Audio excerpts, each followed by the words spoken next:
Toto-chan, Garis Cilik di Jendela, karya Tetsuko Kuroyanagi dibacakan oleh Agnes Kristiara. Kelas di kereta. Belum ada yang datang ketika Toto-chan sampai di pintu gerbong yang kemarin ditunjukkan kepala sekolah sebagai kelasnya. Gerbong itu model lama. Di sisi luar pintunya ada handle. Untuk membuka pintunya, pegang handle dengan kedua tangan, tekan lalu dorong pintu ke samping kanan. Toto-chan mengintip ke dalam. Jantungnya berdebar kencang saking senangnya. Oh, belajar di sini rasanya akan seperti melakukan perjalanan menyenangkan. Di atas deretan jendela masih ada rak barangnya.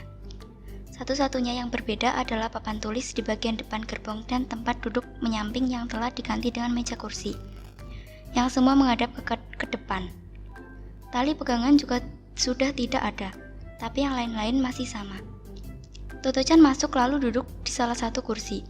Meja dan kursi kayu di gerbong itu mirip dengan yang ada di sekolah lain. Tapi yang ini jauh lebih nyaman dan membuatnya betah duduk sepanjang hari. Toto-chan sangat senang dan amat menyukai sekolah itu. Hingga dia memutuskan untuk datang ke sekolah setiap hari dan takkan pernah berlibur. Toto-chan memandang keluar jendela. Ia tahu kereta itu tidak bergerak, tapi mungkin karena bunga-bunga dan pohon di halaman sekolah bergoyang-goyang ditiup angin lembut, gerbong ini rasanya seperti bergerak. Aku senang sekali, akhirnya ia berkata keras-keras. Kemudian ia menekankan wajahnya ke jendela dan menciptakan lagu seperti yang dilakukan jika sedang gembira. Aku sangat gembira aku. Kenapa aku gembira? Karena tepat ketika itu seseorang datang.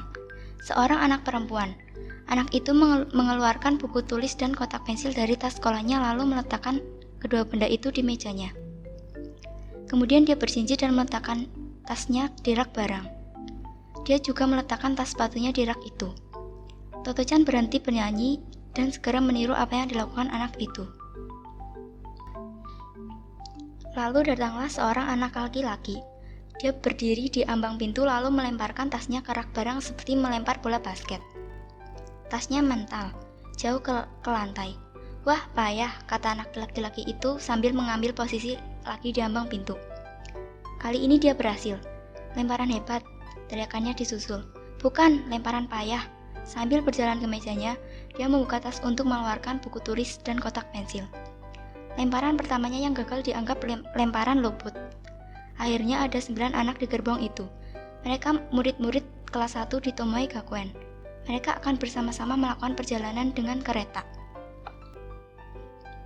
Pelajaran di Tomoe. Bersekolah di gerbong kereta sudah cukup aneh, tapi ternyata pengaturan tempat duduk di sekolah itu lebih aneh lagi. Di sekolah lain, setiap anak diberi satu bangku tetap. Tapi di sini mereka boleh duduk sesuka hati, di mana saja, kapan saja. Setelah berpikir dan memandang sekeliling baik-baik, Toto-chan memutuskan duduk di samping anak perempuan yang datang sesudahnya tadi pagi karena anak itu mengenakan pinafore, rok rangkapan untuk bermain, bergambar kelinci, bertelinga panjang. Yang paling aneh dari sekolah ini adalah pelajarannya. Di sekolah-sekolah lain, biasanya setiap jam pelajaran diisi dengan satu mata pelajaran. Misalnya bahasa Jepang untuk jam pelajaran pertama, yaitu ketika murid-murid hanya belajar berbahasa Jepang. Kemudian, misalnya pelajaran berhitung di jam pelajaran kedua, yaitu ketika murid-murid hanya belajar berhitung. Tapi di sini sangat berbeda. Di awal jam pelajaran, guru membuat daftar semua soal dan pertanyaan mengenai hal-hal yang akan diajarkan hari itu. Kemudian guru berkata, "Sekarang mulailah dengan salah satu dari ini. Pilihlah yang kalian suka." Jadi tidak masalah apakah kita memulai dengan belajar bahasa Jepang atau berhitung yang lain. Murid yang suka mengarang langsung menulis sesuatu. Sementara di belakangnya, anak yang suka fisika merebus sesuatu dalam tabung percobaan di atas api berbahan bakar spiritus. Letupan-letupan kecil biasanya terdengar di kelas-kelas itu, kapan saja. Metode pengajaran ini membuat para guru bisa mengamati sejalan dengan waktu ketika anak-anak melanjutkan ke kelas yang lebih tinggi. Bidang apa yang diminati anak-anak, termasuk cara berpikir dan karakter mereka. Ini cara ideal bagi para guru untuk benar-benar mengenal murid-murid mereka. Bagi murid-murid, memulai hari dengan mempelajari sesuatu yang paling mereka suka, sungguh sangat menyenangkan. Fakta bahwa mereka punya waktu seharian untuk mempelajari materi-materi yang tidak mereka sukai. menunjukkan bahwa entah bagaimana mereka bisa bertahan menghadapi pelajaran-pelajaran itu. Jadi, belajar di sekolah ini pada umumnya bebas dan mandiri. Murid bebas berkonsultasi dengan guru kapan saja dia merasa perlu. Guru akan mendatangi murid jika diminta dan menjelaskan setiap hal sampai anak itu benar-benar mengerti. Kemudian mereka diberikan latihan-latihan lain untuk dikerjakan sendiri. Itulah belajar dalam arti yang sebenar-benarnya. Dan itu berarti tak ada murid yang duduk menganggur dengan sikap tak peduli sementara guru sedang menjelaskan sesuatu. Murid-murid kelas 1 belum sampai ke tahap belajar secara mandiri penuh. Tapi mereka sudah diizinkan untuk mulai pelajaran dengan mempelajari materi-materi yang paling mereka minati. Ada yang menyalin huruf-huruf alfabet, ada yang menggambar, membaca buku, bahkan ada yang bersenam. Anak perempuan yang duduk di samping Toto-chan sudah hafal alfabet dan sedang menuliskan urutan alfabet di buku tulisnya. Semuanya begitu asing bagi Toto-chan hingga dia merasa agak gugup dan tak tahu apa yang harus dilakukannya. Ketika itulah anak laki-laki yang duduk di belakangnya berdiri lalu berjalan ke papan tulis sambil membawa buku tulisnya. Rupanya untuk berkonsultasi dengan guru. Guru duduk di balik meja, di papan tulis dan sedang menjelaskan sesuatu kepada murid lain. Toto-chan berhenti memandang sekelilingnya dan dengan tangan menopang dagu, dia menatap punggung anak laki-laki yang sedang berjalan ke depan itu. Anak itu menyeret kakinya. Sungguh tubuhnya bergoyang-goyang aneh. Mula-mula Toto-chan mengira anak itu sengaja melakukannya. Tapi lalu segera tahu bahwa bukan itu alasannya. Toto-chan terus memandanginya sampai anak itu kembali ke mejanya. Mata mereka bertatapan. Anak laki-laki itu tersenyum. Cepat-cepat Toto-chan membalas senyumnya. Ketika anak itu sudah duduk di bangku di belakangnya, dia membutuhkan waktu lebih lama daripada anak-anak lain untuk duduk. Toto-chan memutar badan dan bertanya, "Mengapa kau jalan seperti itu?" Anak itu menjawab lirih dengan suara yang lembut, terdengar cerdas. "Aku kena polio." "Polio?" ulang Toto-chan. Dia belum pernah mendengar kata itu. "Ya, polio," bisik anak itu. "Bukan hanya kakiku, tapi tanganku juga." Dia mengulurkan tangannya. Toto-chan memandang tangan kiri anak itu. Jari-jarinya yang panjang tertekuk dan kelihatannya seperti lengket satu sama lain. "Tidak adakah yang bisa memperbaikinya?" tanyanya penuh perhatian. Anak itu tidak menjawab. Toto-chan menjadi malu, menyesal telah menanyakan pertanyaan itu. Tapi anak itu berkata riang, "Namaku Yasuaki Yamamoto." "Siapa namamu?" Toto-chan senang sekali mendengar anak itu bicara dengan riang. Hingga dia menjawab keras-keras, "Aku Toto-chan." Begitulah awal persahabatan antara Toto-chan dan Yasuaki Yamamoto. Matahari yang bersinar cerah membuat udara di dalam gerbong agak panas. Seorang membuka jendela. Angin musim semi yang segar bertiup masuk ke dalam gerbong dan memburaikan rambut anak-anak. Begitulah hari pertama Toto-chan di Tomoe dimulai. Santapan dari laut dan pegunungan. Sekarang tiba waktunya untuk sesuatu dari laut dan sesuatu dari pegunungan. Jam makan siang yang sudah dinanti-nantikan Toto-chan dengan tak sabar. Kepala sekolah menggunakan ungkapan itu untuk menggambarkan makanan yang seimbang.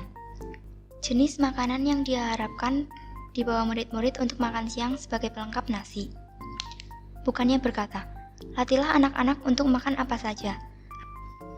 Atau tolong pastikan mereka membawa bekal makan siang yang gizinya seimbang. Kepala sekolah malah meminta para orang tua untuk mengisi kotak bekal makan siang putra-putri mereka dengan sesuatu dari laut dan sesuatu dari pegunungan. Sesuatu dari laut, artinya makanan dari laut, seperti ikan dan suku dani, udang kecil atau sejenisnya yang direbus dengan kecap dan sakem manis. Sementara, sesuatu dari pegunungan, berarti makanan dari daratan seperti sayuran daging sapi, daging babi, dan daging ayam. Mama sangat terkesan dengan cara ini dan berpendapat bahwa sangat sedikit kepala sekolah yang mampu menetapkan aturan makan sepenting itu secara sederhana. Anehnya, keharusan untuk memilih hanya dari dua kategori itu justru membuat pekerjaan menyiapkan bekal makan siang menjadi lebih sederhana.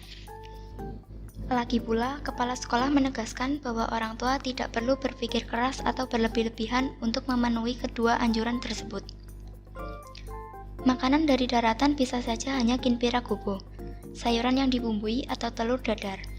Dan makanan dari laut mungkin hanya keripik ikan. Atau lebih sederhana lagi, anak boleh dibekali nori, sejenis rumput laut yang dikeringkan. Untuk laut dan acar buah plum untuk pegunungan. Tepat seperti sehari sebelumnya ketika Toto-chan melihat dengan iri, kepala sekolah masuk dan memeriksa setiap kotak makanan. Apa kau membawa sesuatu dari laut dan sesuatu dari pegunungan?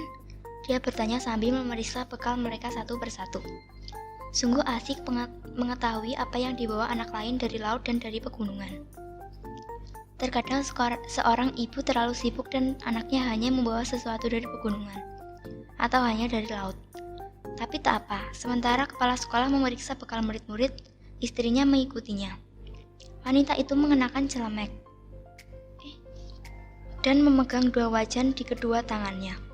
Jika kepala sekolah berhenti di depan salah satu murid dan berkata, "Laut," istrinya akan menyendok 2 cikua, sejenis bakso ikan berbentuk panjang, dari wajan laut. Dan jika kepala sekolah berkata, "Pegunungan," maka akan dikeluarkan beberapa potong kentang tumis kecap dari wajan pegunungan. Tak ada yang berpikir untuk berkata, "Aku tak suka bakso ikan," atau berpikir alangkah enaknya bekal si Anu atau betapa payahnya bekal yang sudah dibawa si Anu.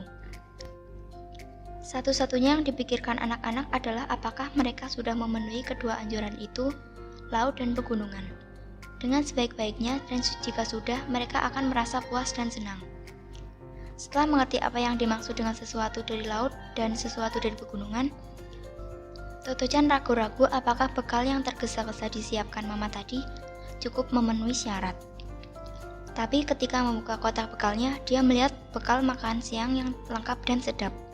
Toto-chan pun tak dapat menahan diri untuk berseru, "Wah, sedap, sedap."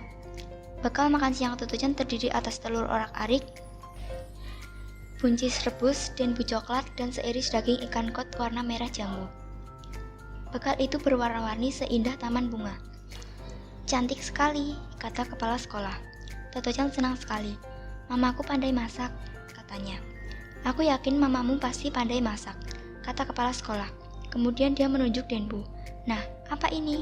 Ini dari laut atau dari pegunungan?" Toto-chan memandang denbu itu. Tak tahu mana yang benar. Warnanya seperti warna tanah, jadi mungkin dari pegunungan, tapi dia tidak yakin. "Aku tidak tahu." Kemudian kepala sekolah bicara kepada semua murid. "Dari mana asalnya denbu? Dari laut atau dari pegunungan?" Suasana hening. Anak-anak berpikir keras. Tiba-tiba seorang anak berseru, "Pegunungan." Yang lain berseru, "Laut." Tapi kelihatannya tak seorang pun tahu pasti. "Baiklah, akan kujelaskan," kata kepala sekolah. "Denbu berasal dari laut." "Kenapa?" tanya seorang anak laki-laki gendut, berdiri di tengah lingkaran meja-meja. Kepala sekolah menjelaskan, "Denbu dibuat dari daging ikan rebus yang dibuang tulangnya, dibakar sebentar, ditumpuk halus, lalu dibumbui dan dikeringkan." "Oh," seru anak-anak. Mereka sangat terkesan. Kemudian seorang anak bertanya, "Apakah mereka boleh melihat denbu Toto-chan?" "Tentu saja," kata kepala sekolah. Anak-anak berkerumun untuk melihat denbu Toto-chan. Pasti ada anak yang sudah tahu apa itu denbu, tapi mereka terangsang. Dan juga ada yang ingin melihat apakah denbu Toto-chan lain dari yang biasa mereka makan di rumah. Banyak anak yang mengendus-ngendus denbu Toto-chan hingga gadis cilik itu khawatir denbunya akan terbang. Toto-chan agak gugup di hari pertama waktu makan siang. Tapi acara itu asik sekali. Sungguh mereka menebak-nebak makanan apa yang dibawa dari laut dan makanan apa yang dibawa dari pegunungan. Hari itu dia belajar bahwa denbu terbuat dari ikan. Mama tidak lupa memasukkan sesuatu dari laut dan sesuatu dari pegunungan. Jadi semua berjalan lancar, pikirnya puas. Hal berikutnya yang membuat Toto-chan senang adalah ketika dia memulai menyantap bekal buatan mama. Rasanya sungguh lezat.